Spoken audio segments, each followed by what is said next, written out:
بسم اللہ الرحمن الرحیم اللہم صلی علی محمد و علی آل محمد و صحابہ سیدنا محمد و بارک وسلم۔ ناظرین کرام، آپ کا پھر ایک بار استقبال ہے ہمارے آج کے پروگرام میں۔ میں آپ کا میزبان سعید آصف رضا، اردو ورلڈ سری نگر کی طرف سے آپ سب کا استقبال ہے۔ السلام علیکم ورحمۃ اللہ وبرکاتہ۔ ناظرین کرام، ایک حدیث رسول ہے صلی اللہ علیہ وآلہ وسلم۔ اللہ کے رسول صلی اللہ علیہ وآلہ وسلم سے پوچھا گیا، یا رسول اللہ صلی اللہ علیہ وآلہ وسلم، قیامت کب آئے گی؟ آپ نے فرمایا، جب امانت ضائع ہوگی۔ پوچھا گیا، امانتیں کیسے ضائع ہوں گی؟ فرمایا، جب امورات نااہلوں کے حوالے ہوں گے۔ ناظرین کرام، ہم دیکھتے ہیں آج سوشل میڈیا کا دور ہے، تو یہاں پر بھی ہمیں نااہل ہی نظر آتے ہیں، جن کی باتوں سے تفرقہ بڑھتا ہے، عوام میں ایک دوسرے کے تئیں ناراضگیاں بڑھتی ہیں، نفرتیں اور کدورتیں جنم لیتی ہیں۔ ناظرین کرام، ابھی حال ہی میں یہاں ہماری وادی میں توحید اور شرک کے حوالے سے مسائل کو اجاگر کیا گیا۔ بڑے بڑے واعظ خانوں نے بھی یہاں پر شرک کی ایسی تعریف کی کہ یہاں کی اکثریت کو مشرک قرار دیا گیا۔ ناظرین کرام، ہم وضاحت تو کریں گے، ہم وضاحت تو مانگیں گے، وضاحت تو بنتی ہے۔ آج ہمارے ساتھ مہمان ہیں، ہم نے ان کو زحمت دی، تکلیف دی۔ آپ ہیں وادی کشمیر کے مشہور و معروف مبلغ، محقق، کئی کتابوں کے مصنف مولانا سید بلال احمد کرمانی صاحب۔ ہم نے انہی کو تکلیف دی اور انہی سے ہی بات کریں گے۔ مولانا صاحب، آپ کا ہمارے پروگرام میں استقبال ہے۔ جزاک اللہ۔ حضرت، کیا واقعی یہاں شرک ہو رہا ہے؟ نحمدہ ونصلی ونسلم علی رسولہ الکریم، اما بعد۔ جناب آصف صاحب اور ناظرین کرام، السلام علیکم ورحمۃ اللہ وبرکاتہ۔ وعلیکم السلام۔ جیسا کہ آپ نے اپنے تمہیدی کلمات میں فرمایا اور حضور اکرم صلی اللہ علیہ وسلم کی حدیث مبارکہ بھی فرمائی، بنیادی طور پر ہمیں علم حاصل کرنا چاہیے، اور اسی لیے آپ صلی اللہ علیہ وسلم نے علم حاصل کرنے کو فرض قرار دیا گیا ہر مسلمان مرد اور عورت پر۔ دوسرا، علم کے بعد ایک اور بات ہے، وہ ہے حکمت۔ تو جہاں تک جو آپ نے یہ مسئلہ بتایا، اس میں میری کوئی دلچسپی ہے نہیں، کیونکہ یہ جو سوال ہے یہ جاہلانہ چیز ہے جو انہوں نے بتائی ہے آپ کے سوشل میڈیا پر۔ اسلام جو دین ہے، یہ ہمارے پاس نقل ہو کر آیا ہے۔ قرآن مقدس منزل من اللہ ہے، تورات منزل من اللہ ہے، انجیل منزل من اللہ، اور قرآن مقدس ہماری آخری کتاب ہے، اور یہ منزل من اللہ تعالیٰ نے نازل فرمائی اور حضور اکرم صلی اللہ علیہ وسلم پر نازل فرمائی۔ جو اس کا پیغمبر ہے، جو اس کا حامل ہے، حامل قرآن، اور ان کو بھی اللہ تعالیٰ نے ہی مبعوث فرمایا ہے۔ ایک ہوتا ہے کسب، جیسے اولیاء کرام نیکوکار یہ کسب کے ذریعے اپنی مقام ولایت تک پہنچتے ہیں۔ یاد رکھیں، چند باتیں ہم اس آپ کے سوال کے ضمن میں چند باتیں کریں گے، اس سے تھوڑا ہٹ کر بھی وہ ہو جائیں گی، لیکن وہ ہمارے لیے سبق ہے۔ اللہ تعالیٰ نے جب بنی نوع انسان کو یہاں پر بھیجا ہے، تو اللہ تعالیٰ کا پہلا انعام یہ ہے کہ اللہ تعالیٰ نے ان کے لیے سب سے پہلے گائیڈ کا استعمال کیا۔ عقل دینے کے باوجود بھی اس کو اپنی وحدانیت کو پہچاننے کے لیے اللہ تعالیٰ کی طرف سے رہنما مبعوث ہوتے گئے، اور ان رہنما کو اللہ تعالیٰ سے جو مبعوث کیے ہیں وہ انبیاء کرام ہیں، رسولان اعظام ہیں۔ آدم علیہ السلام سے یہ سلسلہ شروع ہوا، گویا ثابت ہوا کہ جو اسلام دین اسلام ہے یہ سب نقل ہوا ہے، اللہ تعالیٰ کی طرف سے منزل من اللہ ہے، اور اس کا حامل قرآن بھی جو ہے وہ بھی اللہ تعالیٰ کی طرف سے مبعوث کیا ہوا ہے، اللہ تعالیٰ کی طرف سے بھیجا گیا ہے، ٹھیک ہے۔ اور آپ کو میں سورۃ القیامہ کی یہ آیت یاد دلاؤں گا۔ اللہ تعالیٰ فرماتا ہے اعوذ باللہ من الشیطان الرجیم بسم اللہ الرحمن الرحیم لا تحرک به لسانک لتعجل به ان علینا جمعہ وقرآنہ۔ سیدنا عبداللہ ابن عباس رضی راوی ہے، کتاب الوحی بخاری شریف کی حدیث ہے، وہ صحابہ کو دکھاتے تھے، اپنے ساتھیوں کو دکھاتے تھے عبداللہ ابن عباس رضی اللہ تعالیٰ عنہما کہ میں دکھاؤں آپ کو حضور کیسے حفظ کرتے تھے، کیسے لبہائے مبارکہ ہلاتے تھے، پھر وہ یوں کرتے تھے۔ لیکن اس کے بعد عبداللہ ابن عباس نے کہا ہم نے دیکھا ہے جب وحی اترتی تھی حضور صلی اللہ علیہ وسلم نے شروع میں ایسے ہی لبہائے مبارکہ اپنے لبہائے مبارکہ کو ہلایا تھا، وہ اس کو حفظ کرنے کی کوشش کر رہے تھے، تو فوراً جبرائیل آئے، یا رسول اللہ صلی اللہ علیہ وسلم ان علینا جمعہ و قرآن، یہ اللہ تعالیٰ فرماتا ہے یہ میرا کام ہے، آپ اپنے لبہائے مبارکہ کو جنبش نہ دیں میرا کلام یاد کرنے کے لیے، میرا کلام قیامت تک یاد کیا جائے گا، کروڑوں اربوں حفاظ کے سینوں میں رہتا جائے گا، لیکن آپ کے لیے نہیں ہے۔ ہاں ان علینا جمع، میں آپ کے دل مبارکہ پر خود جمع کروں گا، وقرآن، اور اس کو پڑھواؤں گا بھی۔ گویا قرآن پاک کا جمع بھی کروایا گیا، پڑھوایا بھی گیا، قرآن کی ترتیب بھی دکھائی گئی، اور اس کے بعد قرآن کی تفسیر کے متعلق اللہ تعالیٰ فرماتے ہیں کہ یہ حضور آپ کے سامنے ہیں، ان کی ساری زندگی ہے، ان کا سارا اسوہ ہے، یہ اسوہ حسنہ ہے، اور یہ اسوہ حسنہ قرآن پاک کے آیات کی تفسیر ہے۔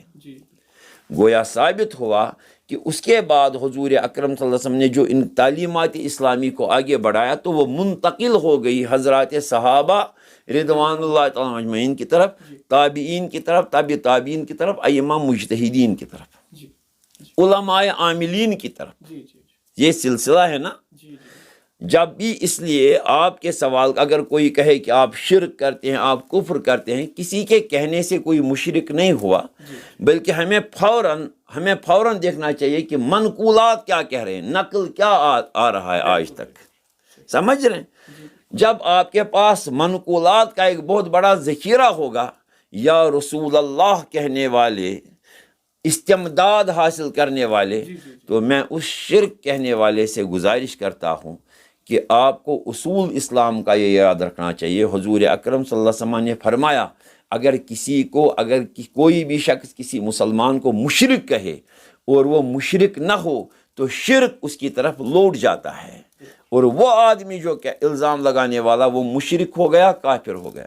اس لیے میری پہلی یہ پوری امت مسلمہ سے یہ گزارش ہے کہ اس لفظ شرک کو اپنی زبان پر لائے ہی نہیں، اور آپ یاد رکھیں کہ کسی پر بھی ایسا گناؤنا الزام نہ دیں کہیں یہ لوٹ کر اچھے کو برا نہ بنائے، سمجھ رہے ہیں۔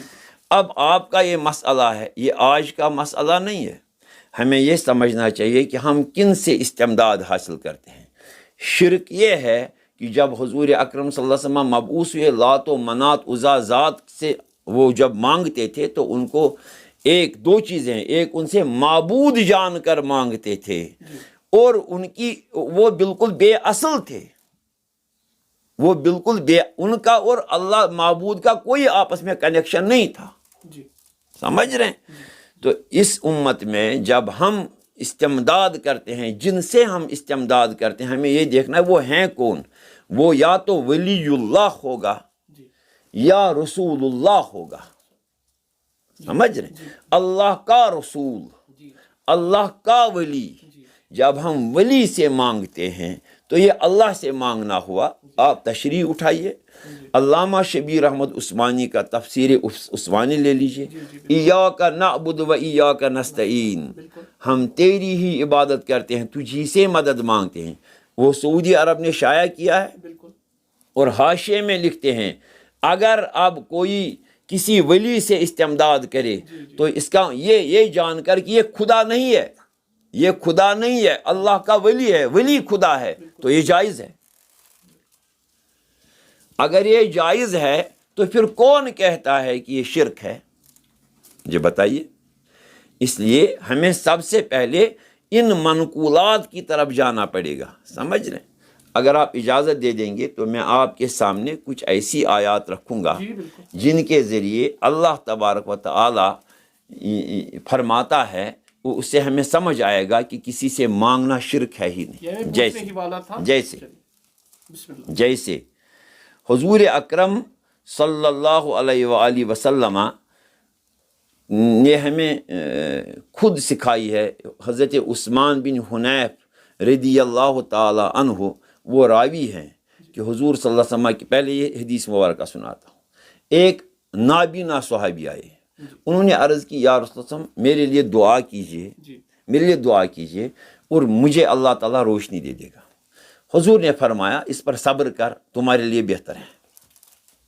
لیکن اس نے کہا یار میں صبر نہیں کر سکتا ہوں۔ حضور نے فرمایا وضو کر کے آ جاؤ۔ نسائی میں بھی ہے اور نسائی میں ہے اور مسند احمد میں ہے۔ تو اس نے کہا کہ یار نہیں میری دعا کیجیے۔ آپ نے کہا وضو کر کے آئیے۔ جب وہ وضو کر کے آیا آپ نے فرمایا آپ یہ دعا سکھائی، نماز 2 رکعت پڑھو، اس کے بعد یہ دعا کرو، اللہم انی اسألک و اتوجہ الیک بمحمد النبی الرحمہ۔ اللہم انی اسألک، اے اللہ میں تجھ سے سوال کرتا ہوں، و اتوجہ الیک بمحمد النبی الرحمہ، اور میں تمہاری طرف توجہ کرتا ہوں اپنے نبی رحمت کے وسیلے سے۔ اس کے بعد سکھایا یا محمد، یا محمد، اس کے بعد پڑھنا یا محمد انی قد توجہت الی ربی، انی قد توجہت الی ربی، یا محمد انی قد توجہت الی ربی بک، آپ کے وسیلے سے۔ یہ دعائے حاجت ہے۔ حسن حسین کے اندر بھی یہ دعا ہے، اللہم انی اسألک و اتوجہ الیک بمحمد النبی الرحمہ، یا محمد انی قد توجہت بک الی ربی فی حاجتی، فی حاجتی لتقضی بہ، تاکہ یہ حاجت میری پوری ہو جائے۔ اللہم شفیہ فیہ، اے اللہ جس محمد کا میں نے نام لیا یا محمد کر کے، اللہم شفیہ فیہ، ان کی شفاعت میرے حق میں بھی ہو جائے۔ گویا ایک دعا میں 2 چیزیں سکھائی، ایک اپنا حاجت بھی مانگو اور مفت میں شفاعت کا بھی سوال کرو یا محمد کر کے۔ ٹھیک ہے، اگر یا محمد شرک ہوگا تو حضور صلی اللہ علیہ وسلم نے کیوں سکھایا؟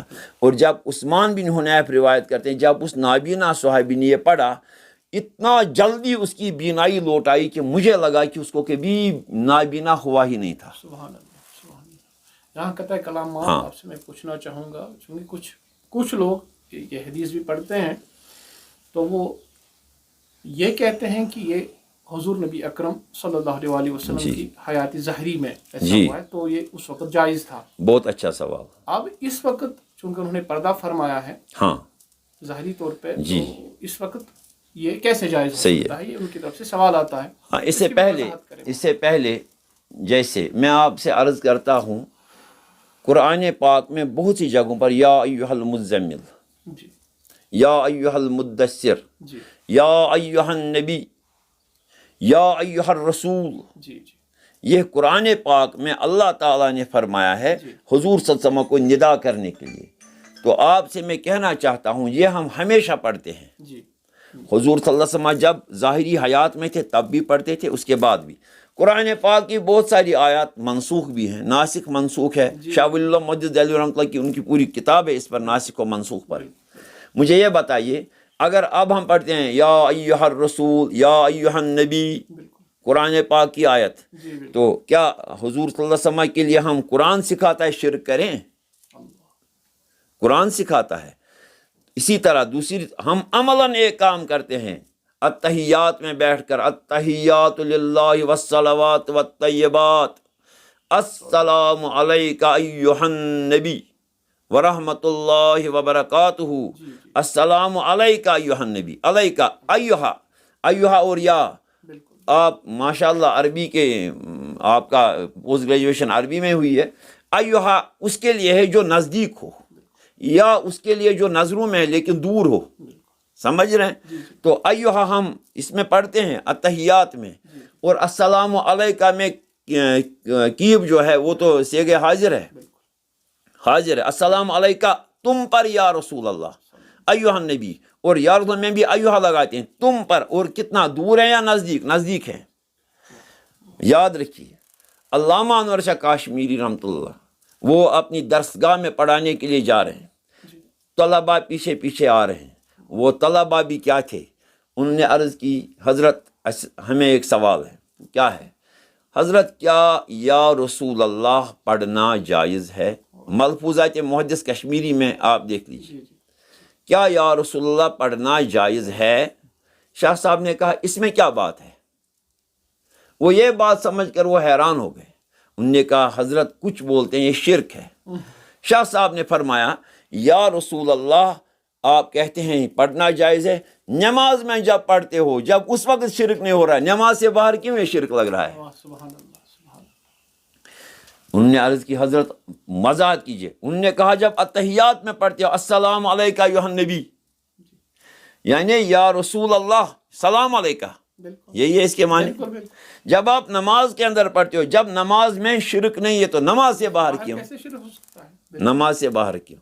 ایک بات آپ سن لیجئے. پہلے میں آپ کو یہ آیت مبارکہ سورہ سجدہ کی ہے آیت مبارکہ. اللہ تعالیٰ فرماتے ہیں بسم اللہ الرحمن الرحیم، قل کہہ دیجئے آپ یتوفاکم ملک الموت، کہہ دیجئے آپ کو موت دیتا ہے ملک الموت، موت کا فرشتہ آپ کو موت دیتا. الذی وکل بکم، وہ اس کے لیے اس کو اختیار دیا گیا ہے. الذی وکل بکم، وہ آپ پر مقرر کیا گیا ہے، اسی لیے وہ آپ کو موت دے گا. میں آپ سے پوچھتا ہوں موت کون دیتا ہے؟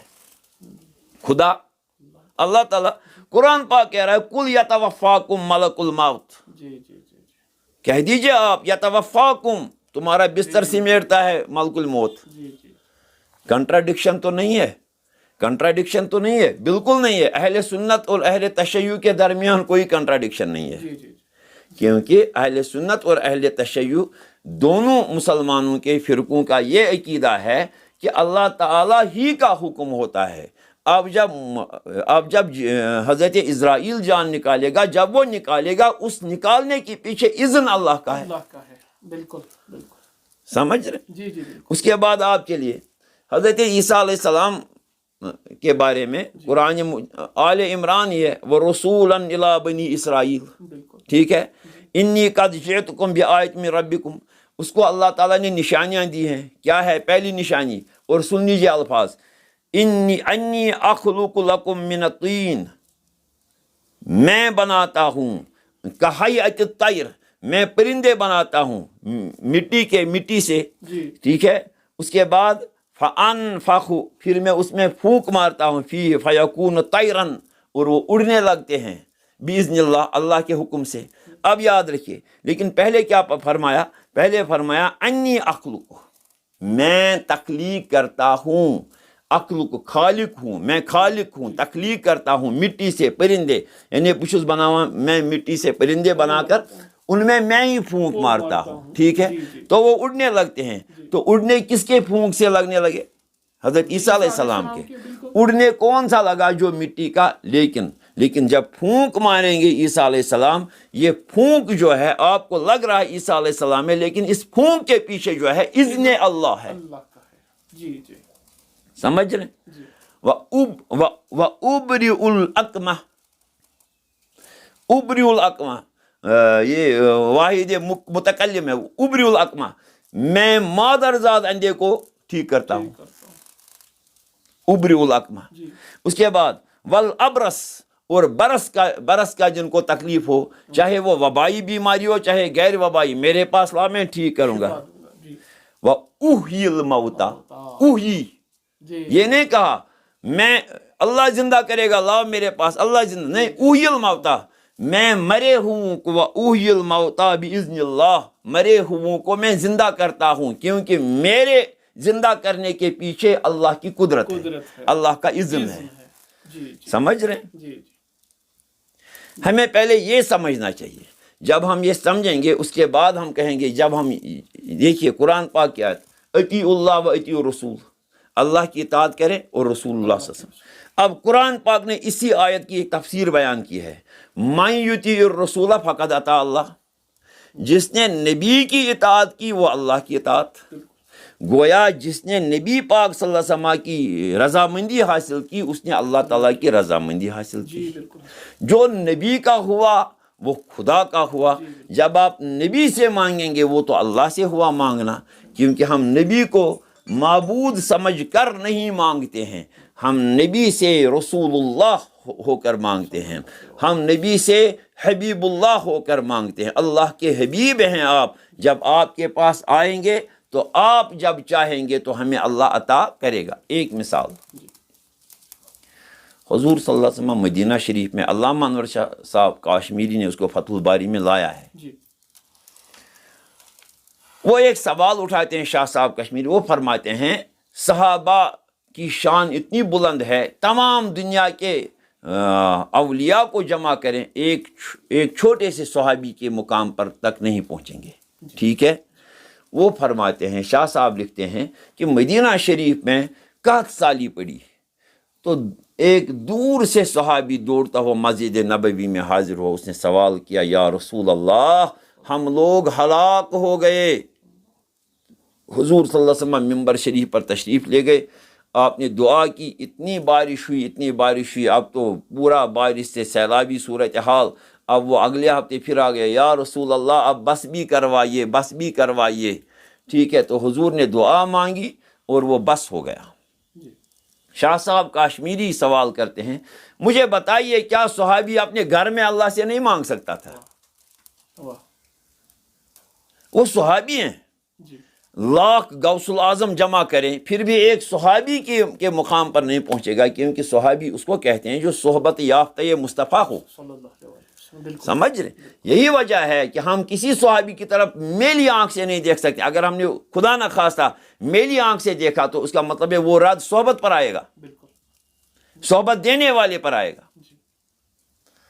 اہل سنت کا یہی عقیدہ ہے کہ ہم سارے صحابہ کو محفوظ عن الخطا سمجھتے ہیں، اور اہل بیت تو ان میں جو اہل بیت کی جماعت ہے وہ جان ہے۔ تو سوال یہ ہے پھر وہ عربی کیوں آ گیا؟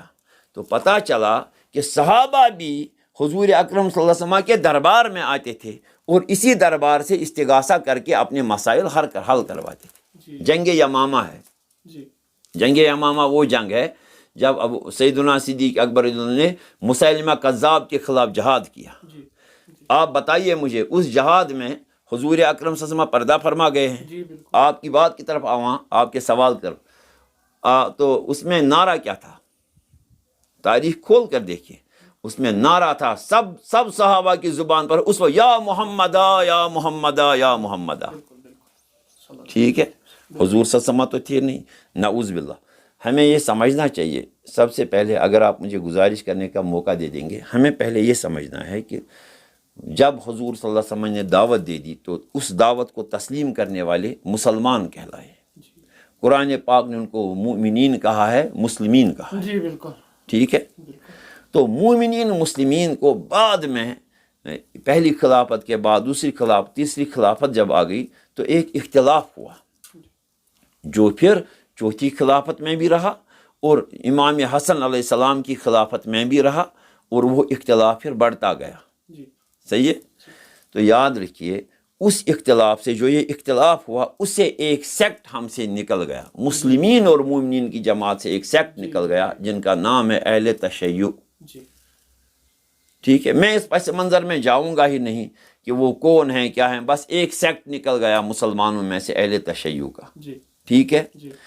اہل تشیع کے بعد آپ جب آگے چلیں گے باقی باقی بچا ہوا ہے انہوں نے اپنے آپ کو اہل سنت کہنا اس لیے کہا کیونکہ اہل تشیع سیدنا ابو بکر صدیق، سیدنا عمر، سیدنا عثمان کو اس طرح نہیں مانتے ہیں جس طرح ہمارا ایمان ہے۔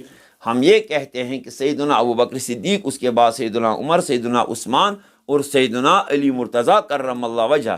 جب ہم نے کشمیر میں ایمان سیکھا سیدنا امیر کبیر سے تو انہوں نے یہ سکھایا ہے وبالصدیق وبالفاروق وبالذی-النورین وبالمرتضیٰ ائمہ، یہ ہمارے چاروں کے چاروں امام ہیں۔ اور جو وہ سیکٹ شیعہ کا ہوا ان کا اس اس عقیدے میں ان کا ہمارے ساتھ اختلاف ہے۔ صحیح ہے؟ جی بالکل۔ ہاں، جو یہ بچہ باقی مسلمانوں کا گروہ مسلمین اور مومنین، ان کو آپ کہنے لگے اہل سنت والجماعت۔ اس سے پہلے اس کی ضرورت نہیں تھی کیونکہ سب ایک تھے۔ اب جب اہل تشیع ہو گئے تو اب یہاں سے یہ پہچانے گئے، وہ ہو گئے اہل تشیع اور یہ ہو گئے اہل سنت والجماعت، اور اسی کو سواد اعظم کہتے ہیں۔ یہ بڑا گروہ ہے جو سواد اعظم چلتے چلتے 1400 سال سے جب چلتے چلتے آیا، یہ پہنچ گیا 18ویں صدی میں۔ 18ویں صدی میں نجد سے ایک شخص اٹھا، محمد بن عبد الوہاب۔ کلام معاف، ہاں، میں پھر سے پیچھے جاؤں گا۔ جہاں آپ نے وہ تقسیم بتا دی تو ایک اور تقسیم بھی وہاں ہوئی جو خوارج کے نام سے ہوئی۔ ہاں، میں اس لیے نہیں بتانا چاہتا تھا وہ تقسیم، کیونکہ وہ میرے اس وقت اس کا کوئی فائدہ نہیں ہے۔ جب میں نے یہ کہا کہ مسلمان سارے کے سارے، اس میں سے ایک گروہ الگ نکلا اہل تشیع، ایک گروہ اسی وقت اور نکلا اہل خوارج کا، اہل خوارج کا۔ تو بہرحال اس کے بعد آپ آگے چلیں گے، 18ویں صدی میں ایک گروہ نکلا، ایک گروہ نجد سے، محمد بن عبد الوہاب نجدی کا، ٹھیک ہے۔ اس نے اسی کا یہ عقیدہ ہے، بالکل اس کا عقیدہ ہے کہ حضور صلی اللہ علیہ وسلم نعوذ باللہ مٹی میں مر کر مٹی میں مل گئے، نعوذ باللہ، یہ ان کا عقیدہ ہے، ٹھیک ہے۔ جب ان کا پیغمبر کے متعلق یہ عقیدہ ہے، ولی کے بارے میں کیا عقیدہ ہوگا؟ وہ تو ہے ہی پھر نعوذ باللہ، ٹھیک ہے۔ حضور اکرم صلی اللہ علیہ وسلم کا فرمان ہے، میں نے شروع کیا اپنی بات کہ آپ منقولات کی طرف آئیے۔ نبی اللہ حی، اللہ کے نبی زندہ ہے، یرزق، ان کو رزق دیا جاتا ہے، ان کو رزق دیا جاتا ہے۔ جب صحابی نے عرض کی یا رسول اللہ، ہم آپ پر درود پڑھتے ہیں اور آپ وہ سنتے ہیں، جب آپ جائیں گے اور جب نعوذ باللہ جب آپ کی انہیں ہمیں سکھانے کے لیے یہ استعمال کیا، جب آپ مٹی میں مل جائیں گے، صحابی نے کہا ہمیں سکھانے کے لیے، جب آپ مٹی میں مل جائیں گے اس وقت آپ کیسے سنیں گے؟ تو حضور نے اس بات پر صحابی کو سکھایا۔ صحابی بھی جانتا تھا کہ ایک وقت یہ سوال ہو سکتا ہے، تو حضور صلی اللہ علیہ وسلم نے فرمایا یاد رکھو، انبیاء کرام کے جسمہائے نازنین مٹی پر حرام کر دیے گئے ہیں۔ حرم اللہ علی الارض ان تأکل اجساد الانبیاء، ان تأکل اجساد یہ ہو گیا۔ اب سوال ہے پھر وہ ایسے ہی ہوتے ہیں جسم مبارکہ نہیں، اس کے بعد آپ نے فرمایا مزید نبی اللہ حی، زندہ ہوتے ہیں۔ کتنی چیزیں ہو گئی؟ دو۔ ہم اکثر کہتے ہیں کوئی گزر جائے اس کا تو رزق کٹ گیا، اتنا ہی رزق تھا۔ حضور نے فرمایا یرزق، ان کا رزق بھی چالو ہے۔ اس کی ایک مثال سن لیجیے، حضور صلی اللہ علیہ وسلم معراج میں گئے، آپ صلی اللہ علیہ وسلم کو جبریل علیہ السلام نے ایک جگہ لے لیا، فرمایا عرض کی یا رسول یہاں پر آپ اتریے، یہ ہے قبر مبارکہ حضرت موسیٰ علیہ السلام کلیم اللہ کی۔ آپ وہاں گئے، آپ نے دیکھا، آپ نے وہاں سے جو فرمایا وہ یہ تھا کہ میں نے دیکھا موسیٰ کلیم اللہ قبر میں نماز پڑھ رہا ہے۔ جی بالکل۔ آپ نے دیکھا کہ میں نے دیکھا اس کی مٹی کا رنگ سرخ تھا، سرخی مائل۔ گویا پتہ چلا انبیاء کرام زندہ ہیں، مرتے نہیں ہیں۔ کون انبیاء کرام؟ جو عیسیٰ علیہ السلام تک آ گئے۔ لیکن میں کہہ رہا ہوں آپ کو، حضور اکرم صلی اللہ علیہ وسلم تو ہر حال میں حیات ہیں، ان کی حکومت ہی ہے، نعوذ باللہ۔ اگر وہ زندہ نہیں ہے تو پھر نیا پیغمبر نعوذ باللہ کون ہوگا؟ آپ ایگزسٹنگ پیغمبر ہے، پیغمبری کے اعتبار سے بھی اور جسمانی اعتبار سے بھی۔ علامہ انور شاہ کاشمیری رحمۃ اللہ فرماتے ہیں علامہ جلال الدین سیوطی نے اپنے رسالے میں یہ کہا ہے کہ ہماری تو برزخی زندگی ہوتی ہے مرنے والوں کی، لیکن حضور صلی اللہ علیہ وسلم اور باقی انبیاء کرام کی بالکل دنیائی حیات ہوتی ہے۔ مولانا قاسم نانوتوی رحمۃ اللہ کا اس پر ایک آب حیات کر کے رسالہ ہے، وہ کہہ رہے ہیں، اس میں یہ آپ کے سامنے بتاؤں گا، وہ کہہ رہے ہیں چراغ کے اوپر ایسے اوپر سے کوئی ٹوکری وغیرہ رکھی گئی جس میں چراغ چھپ گیا ہے، باقی چراغ ہی ہے، چراغ ہی ہے۔ تو بیسیکلی جو میں نے آپ سے کہا کہ 18ویں صدی ہجری میں، 18ویں صدی عیسوی میں 18ویں صدی عیسوی میں جب وہابی تحریک اٹھی تو وہابی تحریک کا یہ کنسپشن تھا کہ حضور اکرم صلی اللہ علیہ وسلم نعوذ باللہ مر گئے، یا اولیاء کرام مر گئے، یا صحابہ کرام مر گئے، جبکہ اہل سنت والجماعت جو میں نے آپ کو بتایا ان کا عقیدہ یہ ہے کہ نبی اللہ حی اور اصحاب حی ہیں، زندہ ہیں، اور اس کے بعد تابعین، طبع تابعین، نبیین، صدیقین، شہداء اور صالحین، یہ زندہ ہیں، یہ زندہ ہے۔ بلکہ آپ جب پڑھیں گے تو آپ کو پتہ چلے گا، علماء حقانی یہ کہتے ہیں کہ جب یہ نیکوکار یہاں سے جاتے ہیں دنیا سے، تو قبر میں پہنچ کر پھر یہ زیادہ کام کرتے ہیں، کیونکہ یہ کھانے سے فارغ، پینے سے فارغ، باقی ان بشری ضرورتوں سے فارغ ہو جاتے ہیں۔ اس کے بعد یہ زیادہ توجہ دیتے ہیں اپنے مریدین کی طرف اور باقی امورات کی طرف۔ جس طرح آپ کو میں حدیث سناؤں گا، حضور اکرم صلی اللہ علیہ وسلم نے فرمایا، حیاتی خیر الکم و مماتی خیر الکم، میری زندگی مبارکہ بھی آپ کو مبارک، ممات بھی میری مبارک۔ صحابہ نے عرض کی، یا رسول اللہ، ممات تو ہمیں سمجھ نہیں آپ کا مرنا مبارک کیسے ہے؟ آپ نے فرمایا، ہر شب جمعہ کو پوری امت کا دفتر اعمال میرے پاس آتا ہے، جب میں دیکھتا ہوں انہوں نے اچھائی کی ہے، میں اس کے لیے اللہ کا شکر بجا لاتا ہوں۔ جب میں دیکھتا ہوں کہ انہوں نے گناہ کیے ہیں، میں اللہ تعالیٰ سے قبر میں اپنی دعا کر کے ان کو بخشواتا ہوں۔ سبحان اللہ، جی، ماشاء اللہ، آپ نے بہت اچھے انداز سے اپنی بات ہم تک پہنچائی، وضاحت بھی کی۔ امید ہے کہ معترضین حضرات اور دیگر جو غلط فہمیوں کا شکار ہوئے ہیں ان تک بات پہنچ گئی ہوگی اور وہ سمجھ بھی گئے ہوں گے۔ جی، ایک اور سوال، یہ ابھی تفصیل طلب ہے، اگر آپ چاہیں۔ جی جی، بالکل حضرت، ہم ایک بار پھر آپ کی مجلس میں حاضر ہوں گے۔ تو اس وقت میں آپ سے ایک اور سوال پوچھوں گا جس کا مختصر ہی آپ جواب دیں۔ آپ یہ بتائیں، استمداد کیا ہے حضرت؟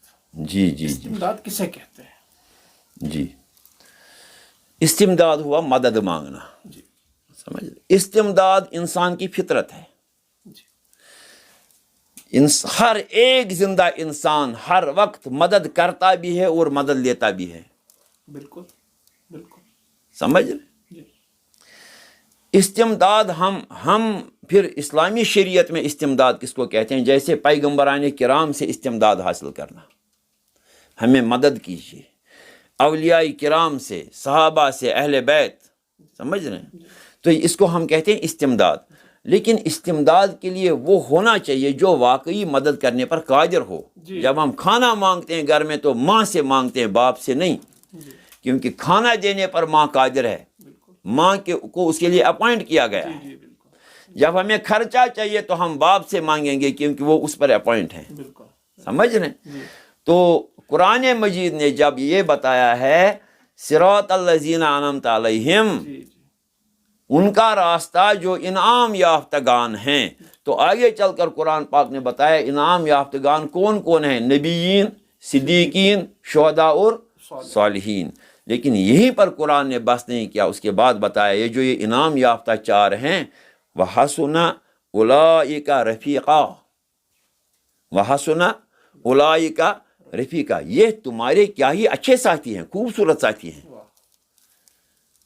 کون؟ نبیین، صدیقین، شہداء اور صالحین، قرآن پاک بتاتا ہے وَحَسُنَ أُولَٰئِكَ رَفِيقًا، یہ تمہارے اچھے ساتھی ہیں۔ اچھے ساتھی کیا ہوا؟ قرآن پاک نے بہت ساری، سورہ ابراہیم پڑھیے، وہ کہہ رہا، قرآن پاک اللہ تعالیٰ فرماتا ہے کہ آئے گا دن جب تمہارے عیال نہیں رہیں گے، دوست نہیں رہیں گے، دوست نہیں رہیں گے۔ ان کو بتایا دوست نہیں رہیں گے، کن کو بتایا دوست نہیں؟ ان کو کہہ رہا تمہارے اچھے دوست ہیں، وہ دوست جو تمہارے دنیاوی دوست ہیں، دنیاوی دوست ہیں، وہ رہنے والے نہیں ہیں، لیکن نبیین، صدیقین، شہداء، صالحین تمہارے وہ دوست ہیں، تم جہاں بھی جاؤ وہ تمہارے لیے خیر خواہی کریں گے، آپ دنیا میں ہو، قبر میں ہو، آخرت میں ہو، جہاں بھی ہو، یہ ہمیشہ تمہارے لیے مددگار بنیں گے۔ سمجھ رہے ہیں؟ یہ قرآن پاک ہے۔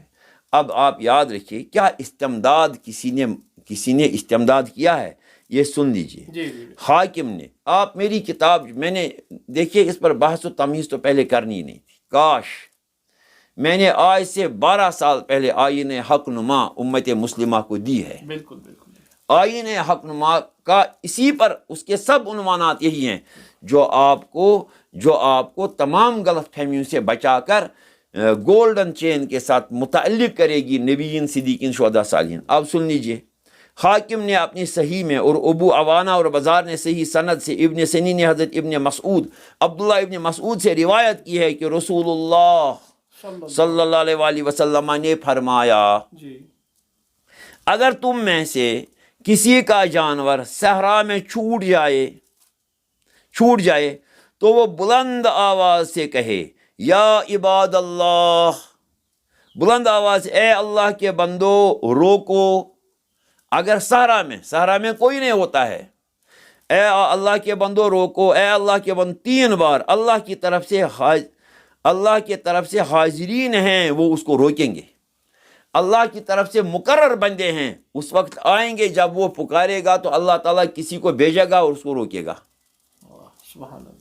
یہ حضور اکرم صلی اللہ علیہ وسلم کی تعلیمات ہیں۔ عبداللہ ابن مسعود رضی اللہ عنہ روایت کرتے ہیں، اور طبرانی نے روایت کی ہے ان اراد اون، اگر تمہیں ارادہ ہو اون کا فل یقل، پس کہہ دو یا عباد اللہ اعینونی، اے اللہ کے بندو میری مدد کو آؤ۔ یعنی شنی آسمان آئے، یہ آدمی صحرا میں جنگل میں پھنس جائے گا، کوئی اس کا مددگار نہیں ہوگا۔ ہم اس امت کو یاد رکھنا چاہیے کہ آپ کے لیے ہر نسخہ حضور اکرم صلی اللہ علیہ وسلم دے کر گئے ہیں۔ طبرانی شریف کی روایت ہے قال رسول اللہ صلی اللہ علیہ وآلہ وسلم، جب آپ کے ساتھ ایسا مسئلہ ہوگا ان اراد اونا فل یقل یا عباد اللہ اعینونی، اے اللہ کے بندو میری مدد کرو، میری مدد کرو۔ سمجھ رہے ہیں آپ؟ ہاں آگے بڑھیے۔ مولانا روم رحمۃ اللہ، مولانا روم نے مثنوی شریف میں ایک خاص ماشاءاللہ آپ فرماتے ہیں ہم نشینی جوئی با اہل وفا، آپ اہل وفا سے، اللہ کے بندوں سے ہم نشینی رکھو۔ قلب شاں آئینہ حق از صفا، ان کا قلب، ان کا دل بالکل صاف شفاف ہوتا ہے۔ در ضیا بخشی چو مہر انورند نصرت و یاری، وہ اس کے بعد فرماتے ہیں نصرت از خاصان درگاہ الہ، خاصان درگاہ الہ، ہم حق باشد بجو بے گاہ گاہ، استعانت غرض مردان خدا، اللہ تعالیٰ کے بندوں سے استعانت، استمداد نہ روا بودے، اگر جائز نہ ہوتے نہ گفتے مصطفیٰ، پھر حضور ایسا نہ کہتے۔ کیا کہا حضور نے؟ سرکشی گردت چدابہ در زماں، جب تمہاری سواری سرکش ہو جائے، یا عباد اللہ اعینونی بخاں، آپ پڑھو یا عباد اللہ اعینونی۔ سمجھ رہے ہیں آپ؟ تو پتہ چلا کہ مثنوی شریف میں بھی مولانا روم نے اس کو نظم کیا ہے۔ گویا یہ کوئی نئی بات نہیں ہے، جس کو آپ شرک کہہ رہے ہیں یہ آپ کی سمجھ سے باہر ہے، آپ نے آج تک سمجھا ہی نہیں ہے۔ سمجھ؟ تو گویا پتہ چلا کہ امت کا جو آغاز ہوا ہے وہیں سے حضور اکرم صلی اللہ علیہ وآلہ وسلم کا فرمان عالی شان ہے کہ آپ استغاثہ کریں، آپ استعانت کریں، یعنی آپ مانگ سکتے ہیں یا عباد اللہ اعینونی۔ ٹھیک ہے؟ تو جب آپ آگے بڑھیں گے ہمیں ان لوگوں کو بھی جو یہ بے عقلی کا سوال کرتے ہیں، میں ان سے ایک آیت مبارکہ یہاں کوٹ کروں گا سورہ آل عمران کی۔ اللہ تعالیٰ فرماتے ہیں بسم اللہ الرحمن الرحیم شہد اللہ انہ لا الہ الا هو والملائکۃ واولو العلم قائما بالقسط، اللہ گواہ ہے، شہد اللہ گواہ ہے، شہد اللہ انہ لا الہ الا ہو، کوئی اس کے بغیر معبود نہیں ہے، والملائکہ، اور ملائکہ بھی گواہ ہیں، واولو العلم، اور اہل علم بھی گواہ ہیں، اہل علم، اور ساتھ ہی اللہ تعالیٰ فرماتا قائما بالقسط، قائما جو بیلنسڈ ہیں، بیلنس، جو ڈنڈی مارنے والے نہیں ہیں، اللہ تعالیٰ نے بیلنس رکھی ہے، اعتدال رکھا ہے، ملائکہ بھی اعتدال والے ہیں اور علماء بھی اعتدال والے ہیں۔ سمجھ رہے؟ جب آپ اس آیت کو دیکھتے ہیں یہ لا الہ الا اللہ توحید کی آیت ہے، شہادت کی آیت ہے، شہادت وحدہ لا شریک کی آیت ہے، اس میں اللہ گواہ، ملائکہ گواہ اور اولو العلم، یعنی ہمیں اولو العلم کی طرف دیکھنا ہے۔ اہل علم کیا کرتے ہیں؟ آئیے امام اعظم ابو حنیفہ رضی اللہ تعالیٰ عنہ، ان کا بہت بڑا قصیدہ ہے، آپ یاد رکھیے، یا سید السادات جئتک قاصدا، یا رسول اللہ آپ نے بھی مدد مانگا.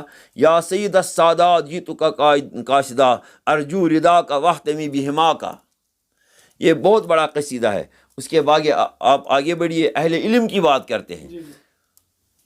قصیدہ بردہ شریف، تفصیل میں نہیں جاؤں گا، وہ آپ خود پڑھیں گے. قصیدہ بردہ علامہ بوصیری، اس قصیدہ بردہ شریف میں جب ہم یہ پڑھتے ہیں محمد سید الکونین والثقلین والفریقین من عرب ومن عجمی هو الحبیب الذی ترجا شفاعته لکل حول من الاحوال مقتحمی، تو یہاں پر یہ ایک شعر ہے اس میں، یا اکرم الخلق، یا اکرم الخلق، اے تمام مخلوق میں اکرام والے رسول اللہ.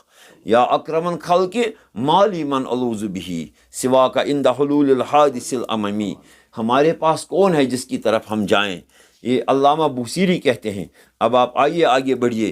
مولانا عبد الرحمن جامی رحمۃ اللہ تعالیٰ علیہ، غریبم یا رسول اللہ غریبم، ندارم در جہاں جزتو حبیبم، ندارم در جہاں جزتو حبیبم، مرض دارم ز اسیاں لا دوائے، مرض دارم ز اسیاں لا دوائے، مگر الطاف تو باشد طبیبم. بری نازم کہ ہستم امت تو، بری نازم گناہ گارم ولیکن خوش نصیبم. یعنی مولانا جامی نے، اب مولانا جامی کے شاگرد ہیں ہمارے کشمیر کے حضرت ایشان شیخ یعقوب سرفی رحمۃ. حضرت ایشان نے بہت نعت لکھی ہے بہت بڑی. ہمارے ادارے مرکز العلوم نے اس نعت کو اشاعت کی اور ہر مسجد میں پہنچایا، ہر گھر میں پہنچایا. دلم افگار یا رسول اللہ، بحر دیدار یا رسول اللہ، روی خود وا بکنز برد یمن پرد بردار یا رسول اللہ. سمجھ رہے؟ تو پتہ چلا حضرت ایشان شیخ یعقوب سرفی رحمۃ اللہ، حضرت مجدد الف ثانی، وہ شیخ عبداللہ محدث دہلوی رحمۃ اللہ کے دور میں ہم اثر ہیں ان کے، بلکہ حضرت ایشان نے حضرت مجدد کو سلسلہ کبروی کی اجازت دی ہے.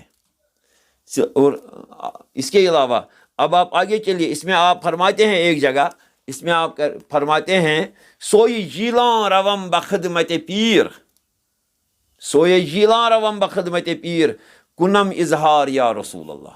میں اب سوئے جیلاں جاؤں گا اپنے پیر حضرت غوث پاک کے بارے.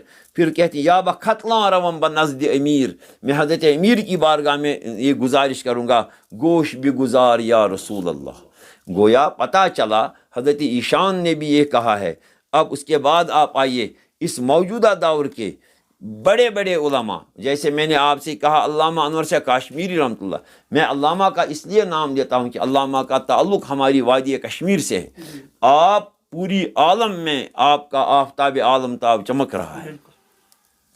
علامہ انور شاہ کاشمیری رحمۃ اللہ نے ایک الگ ٹاپک حضور صلی اللہ علیہ وسلم کی صفات کا باندھا ہے، مستغاث الخلق، خلق کو، مخلوق کو مدد کرنے والے.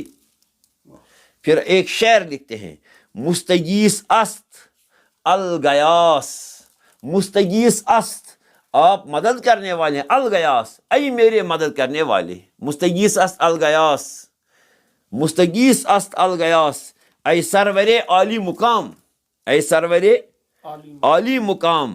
تو جیسے آپ دیکھیں گے ان سب کا سب اہل علم، اسی لیے میں نے یہ آیت پڑھی اولو العلم.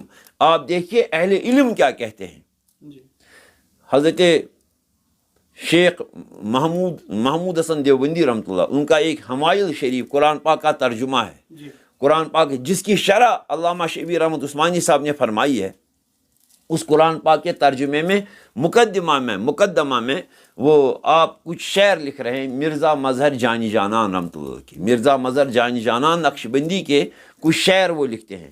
وہ شعر میں یہاں پڑھوں گا، وہ ان کے ترجمہ قرآن کے پہلے ہی ہیں. خدا در انتظار حمد مانیست، محمد چشم بر راہ سنانیست. اللہ تعالیٰ آپ کے اور میرے حمد کے محتاج نہیں ہے.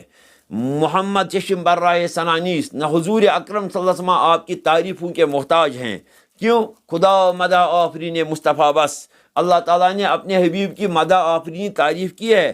محمد حامد حمد خدا بس، محمد صلی اللہ علیہ وآلہ وسلم نے اللہ تعالیٰ کی اتنی حمد بیان کی ہے کہ اللہ تعالیٰ کو کسی اور کے حمد کی ضرورت ہے ہی نہیں ہے. اس کے بعد مرزا مظہر جانان کہتے ہیں محمد از تمی خواہم خدا را، یا محمد مجھے خدا دے دیجئے. یہ سمجھنے کی بات ہے ذرا. محمد از تمی خواہم خدا را، خدایا از تو عشق مصطفیٰ را.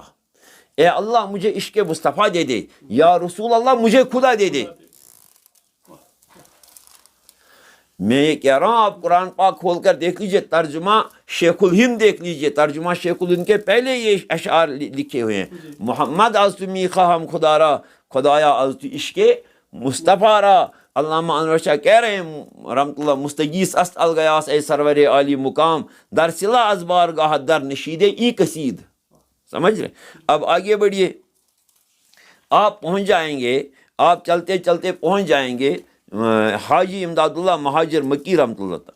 حاجی امداد اللہ مہاجر مکی رحمۃ اللہ کا ایک بہت مشہور قصیدہ ہے، ذرا چہرے سے پردے کو اٹھاؤ یا رسول اللہ، مجھے دیدار تک تک اپنا دکھاؤ یا ٹک یعنی ابھی دکھاؤ، کرو روئے منور سے میری آنکھوں کو نورانی، مجھے فرقت کی ظلمت سے بچاؤ یا رسول اللہ، ہوا ہوں نفس اور شیطان کے ہاتھوں بہت رسوا، میرے اب حال پر رحم کھاؤ یا رسول اللہ، اگرچہ نیک ہوں یا بد تمہارا ہو چکا ہوں میں، تم اب چاہو ہنساؤ یا رلاؤ یا رسول اللہ، جہاز امت کا حق نے کر دیا ہے آپ کے ہاتھوں، شعر سنیے، جہاز امت کا حق نے کر دیا ہے آپ کے ہاتھوں، بس اب چاہو ڈباؤ یا تراؤ یا رسول اللہ، سبحان اللہ۔ پھنسا ہوں بے طرح گرداب غم میں ناخدا ہو کر، میری کشتی کنارے پر لگاؤ یا رسول اللہ۔ یہ کلیات امدادیہ میں آپ دیکھ سکتے ہیں۔ آگے بڑھیے، مولانا قاسم نانوتی صاحب رحمۃ اللہ، آپ یہ کہہ رہے ہیں، یہ سن کے آپ شفیع گناہ گاراں ہیں، قصیدہ ان کا قصیدہ قاسمیہ میرے پاس موجود ہے، یہ سن کے آپ شفیع گناہ گاراں ہیں، کیے ہیں میں نے اکٹھے گناہ کے انبار، کیے ہیں میں نے اکٹھے گناہ کے انبار، مدد کر اے کرم احمدی کی تیرے سوا، نہیں ہے قاسم بے کس کا کوئی حامی کار، دیا ہے حق نے تجھے سب سے مرتبہ عالی، کیا ہے سارے بڑے چھوٹوں کا تجھے سردار، جو تو ہی ہم کو نہ پوچھے تو کون پوچھے گا، جو تو ہی ہم کو نہ پوچھے تو کون پوچھے گا، بنے گا کون ہمارا تیرے سوا غم خار۔ سمجھ رہے؟ ایک اور دلیل دینا چاہتا ہوں، سید احمد شہید رحمۃ اللہ جنہوں نے بالا کوٹ میں بہت جنگیں لڑی ہیں، سید احمد ان کے بھتیجے ہیں سید محمد علی، سید محمد علی، ہاں سید محمد علی، ان کی ایک تصنیف ہے، وہ تصنیف کا نام ہے مخزن احمدی، مخزن احمدی۔ اس میں سے یہ سید محمد علی صاحب جو ہیں وہ اپنے چاچا کے خلیفہ بھی تھے، جو اپنے چاچا کے خلیفہ جی، وہ اس میں لکھتے ہیں کہ اب ہم ایک دن چل رہے تھے عرب میں، حجاز مقدس میں، تو ہم بہت تھک گئے تھے، کچھ کھانے کو تھا نہیں، ہم ایک جگہ پہنچے سرف، جہاں پر حضرت ام المومنین حضرت میمونہ رضی اللہ عنہا کا آستان شریف ہے، تو ہم وہاں آ گئے اور ہم نے اس آستان شریف میں ہم نے آرام کیا، لیکن مجھے بہت بھوک لگی تھی، سبوں کو بھوک لگی تھی۔ آخر صبح اٹھے اور حضرت آپ نے کہا، اے ام المومنین ہمارے لیے کچھ میزبانی کرو، ہمیں بہت بھوک لگی ہے۔ تو اچانک ایک تھال آیا، اس میں انگور تھے، ہم نے انگور کھا لیے، سبوں میں بانٹ لیے۔ تو حضرت سید احمد شہید رحمۃ اللہ علیہ نے یہ شعر کہے، یافت مریم گرب ہنگام شتا میوہائے جنت از فضل خدا۔ اگر حضرت مریم نے بے موسم کے پھل حاصل کیے بالکل فضل خدا سے، یہ کرامت در حیاتش بود و بس، لیکن ہم سے بھی یہ کرامت ہو گئی۔ باج فوتش نقل نہ نمود است کس، باج فوت زوج ختم المرسلین۔ ہمیں یہاں پر حضور کی گھر والی نے انتقال کرنے کے بعد، رخصت ہو جانے کے بعد، رفت چندی کر رہا اے دوربین، بہت زمانہ گزر گیا اس کو گزرے ہوئے، لیکن بنگر از وے ایک کرامت یافتم مائے حد گون نعمت یافتن، اس نے ہمیں آج یہ نعمتیں کھلائی، جبکہ ان نعمتوں کا وقت ہی نہیں تھا۔ سمجھ رہے ہیں؟ اب آگے بڑھیے، حضرت مولانا تھانوی صاحب رحمۃ اللہ علیہ لکھتے ہیں، آپ ان کی جو کتاب ہے کیا نام ہے، نشر الطیب، نشر فی ذکر نبی الحبیب، دستگیری کیجئے میرے نبی، کشمکش میں تم ہی ہو میرے نبی، جز تمہارے ہے کہاں میری پناہ، فوج کلفت مجھ پہ غالب آ ہوئی، ابن عبداللہ یعنی یہ ندا ہے، یا رسول اللہ، ابن عبداللہ زمانہ ہے خلاف، یا رسول اللہ زمانہ ہے خلاف، اے میرے مولا خبر لیجئے میری، اے میرے مولا خبر لیجئے میری۔ آپ آگے چلیے، جب دیوبند میں اللہ تعالیٰ بچائے ایک فساد برپا ہوا تھا، قاری محمد طیب صاحب محتمم تھے، تو اس کے بعد دو ٹکڑے ہو گئے الگ الگ، وہ الگ بات ہے۔ تو حضرت قاری محمد طیب صاحب کا انتقال ہوا، لیکن انہوں نے انتقال سے پہلے ایک نعت لکھی تھی، مشہور نعت ہے، نبی اکرم شفیع اعظم دکھے دلوں کا پیام لے لو، تمام دنیا کے ہم ستائے کھڑے ہوئے ہیں سلام لے لو۔ آپ فرماتے ہیں شکستہ کشتی ہے تیز دارا، نظر سے روپوش ہے کنارہ، نہیں کوئی ناخدا ہمارا، خبر تو عالی مقام لے لو۔ عجیب مشکل میں کارواں ہے، نہ کوئی جادہ نہ پاسباں ہے، بشکل رہزن چھپے ہیں رہبر، اٹھو ذرا انتقام لے لو۔ قدم قدم پر ہے خوف رہزن، زمین بھی دشمن فلک بھی دشمن، زمانہ ہم سے ہوا ہے بدزن، تمہیں محبت سے کام لے لو۔ کبھی تقاضا وفا کا ہم سے، کبھی مذاق جفا ہے ہم سے، تمام دنیا خفا ہے ہم سے خبر تو خیر الانام لے لو۔ سمجھ رہے ہیں؟ تو اسی طرح کے آپ ہر جگہ دیکھیں گے کہ یہ استغاثہ استمداد بالکل یہ تسلسل کے ساتھ چلا آ رہا۔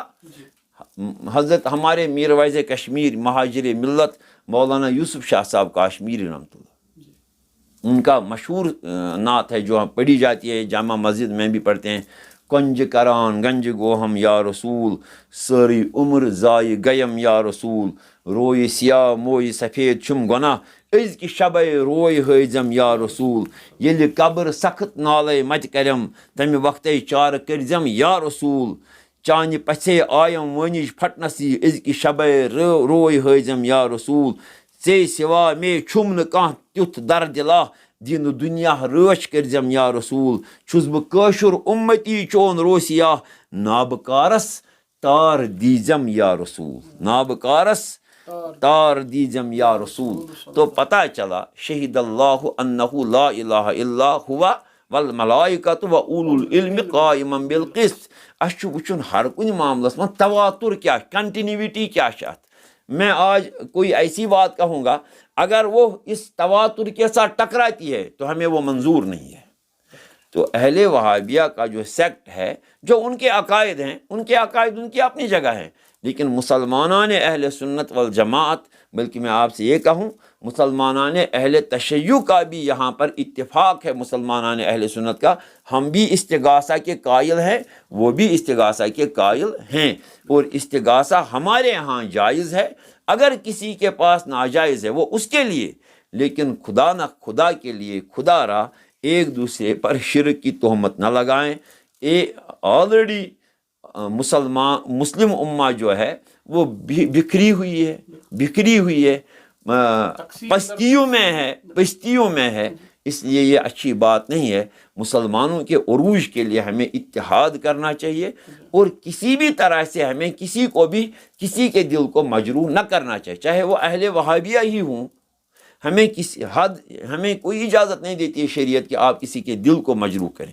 میری گزارش ہے سب لوگوں سے، خصوصاً جو فیس بک پر حضرات ہیں، ایک دوسرے کو گالیاں مت دو، یہ اچھی بات نہیں ہے، یہ اسوہ حسنہ ہے نہیں۔ اس لیے ایک ہو جائیں تو بن سکتے ہیں خورشید مبین، ورنہ ان بکھرے ہوئے تاروں سے کیا بات بنے۔ وآخر دعوانا ان الحمدللہ رب العالمین۔ حضرت کا بہت بہت شکریہ، انہوں نے اپنے قیمتی بزی اوقات میں سے ہمارے لیے یہ لمحات نکالے، اس کے لیے ہم ان کا شکریہ ادا کرتے ہیں، اور یہ بھی عرض کرتے چلیں کہ ان کو بار بار ہم تکلیف دیں گے، انشاءاللہ آئندہ بھی کسی اور نئے موضوع کے ساتھ ان کے ساتھ بات کریں گے انشاءاللہ۔ اس وقت اجازت دیجیے، اپنے میزبان کو اپنے ایڈیٹر کے ساتھ خوش رہیں، اپنا خیال رکھیے، فی امان اللہ تعالی۔